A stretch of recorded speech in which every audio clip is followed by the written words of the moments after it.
In 1968, about 6,000 sheep died near this government facility.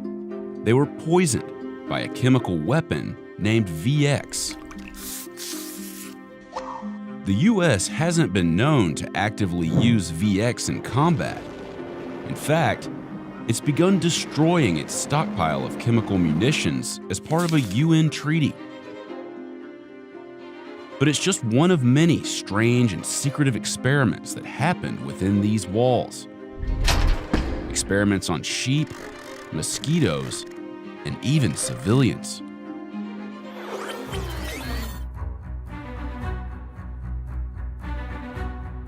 About 85 miles southwest of Salt Lake City is the US government's top secret bioweapons lab. It's called the Dugway Proving Ground. The 77-year-old facility covers about 800,000 acres. That's just a little larger than the entire state of Rhode Island. And it tests some of the deadliest chemical, biological, radiological, and explosive hazards on Earth. Less famous than Area 51, Dugway dates all the way back to 1942, right in the middle of World War II. The decisive battle of the war has begun. The government needed a large area to test powerful weapons, eventually settling on this stretch of land in the Utah desert. Back then, the site was used to test everything from chemical sprays and flamethrowers to various antidotes and protective equipment, and even firebombing. After World War II, Dugway mostly shut down until the Korean War began in 1950. That's when the Proving Ground turned into what it is today, a permanent military base. In Dugway's first few decades, the base worked mostly on offensive weaponry, biological and chemical munitions designed to directly attack enemies. Sampling devices positioned throughout the test area yield valuable information to chemical corps researchers. The 1950s, for example, saw the launch of Operation Big Itch, an experiment that was testing weaponized fleas. The fleas weren't infected with any type of disease or agent, but experimenters were working with thousands of them, and the fleas were dropped in cluster bombs to gauge if they would survive the fall from an airplane. And this was only part one. Dugway launched a second experiment called Project Bellwether in the 1960s. Only this time, mosquitoes were injected with inert diseases, inert bacteria, and inert viruses. But get this, those mosquitoes were released upon several groups of human volunteers who were bitten again and again during the trials. And there are records dating back to the late 1950s, which describe experiments that used infected mosquitoes. And those are just two experiments known to the public. Exactly what goes on at Dugway is, well, pretty unclear. And that's not by accident. The area is intensely guarded. Everything that comes in and out is carefully monitored, guards are on constant patrol and actively armed, and the perimeter is lined with tall barbed wire fencing. There are even signs that authorize deadly force when necessary. Since the 1940s, officials say operations have shifted from offensive to defensive tactics. Case in point, most of the current known work prepares agents to defend against potential biological and chemical attacks. For example, a multitude of training programs are held on site for the armed forces. Here's one in which Army Reserve soldiers are tasked with checking the radiation levels of artillery rounds. And here's another where soldiers were tasked with identifying substances in a simulated chemical lab. Dugway's main operations include the Brock Training Facility, constructed from various shipping containers. It simulates underground environments for military training.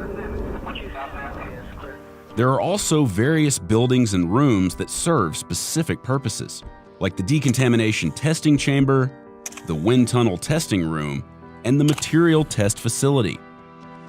But perhaps the most interesting room of all is this, the Smart Man Laboratory Facility, which houses the Smart Man dummy, a model that's used to simulate human contact with chemical agents, including the infamous VX nerve agent.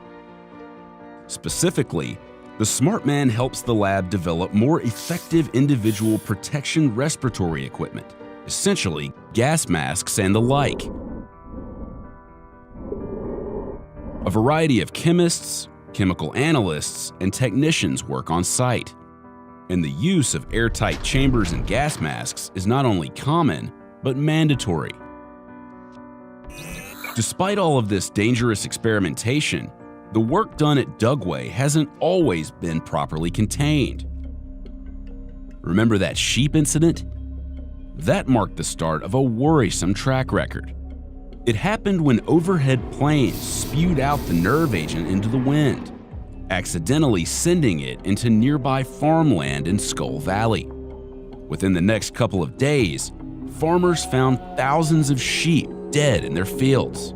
The Army compensated the farmers and lent them bulldozers to bury the sheep. But the accident sparked a whole debate on the use of chemical weapons in warfare. Adding on to these questionable practices, a 1994 Senate hearing on veterans' health focused specifically on Dugway veterans and civilians.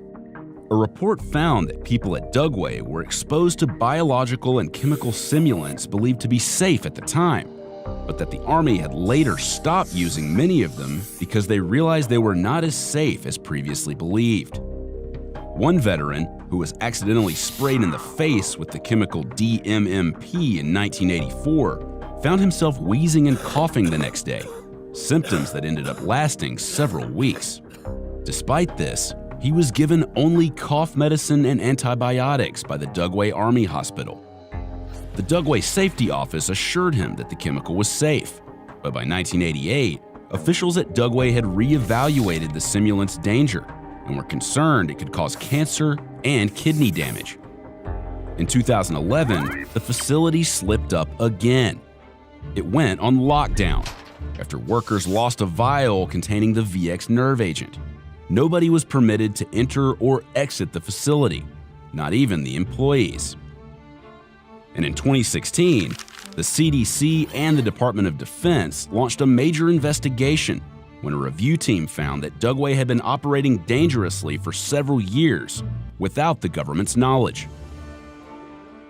USA Today reported egregious failures by the facility's leadership and staff. The report singled out the head colonel in command at Dugway, Brigadier General William King. The Army's accountability investigation recognized King as unqualified, lacking the education and training to effectively oversee biosafety procedures crucial to Dugway's operation. The report admonished him, saying he repeatedly deflected blame and minimized the severity of incidents. It even says King fails to recognize how serious the incidents truly were. And how serious were the incidents exactly? Well, under King's command, the facility mistakenly shipped live anthrax to other labs. And not just once, but multiple times, for over a decade. That same report revealed that workers had been regularly and deliberately manipulating data in important records. Records meant to verify that pathogens being transported elsewhere were killed and safe for researchers to handle without protective gear. Still, the facility's shady past, secretive operations, and intense surveillance have captured the attention and skepticism of some closer observers, including several conspiracy theorist groups. There are suggestions that the facility is the new Area 51, and the local community has raised their own questions about the facility's operations. Dugway was even featured in an episode of the History Channel's UFO Hunters, in which local residents and UFO watchers were interviewed and footage from the area was examined. It's hard not to wonder when you live in close proximity to such a restricted landscape. Despite these theories, Dugway has expressed a desire to be more transparent, and representatives have said the facility wants to be more a part of the local community by better informing citizens about what exactly goes on there. So far, they've delivered some on that. The facility has its own events page, which lists several events open to the general public and the local Utah community.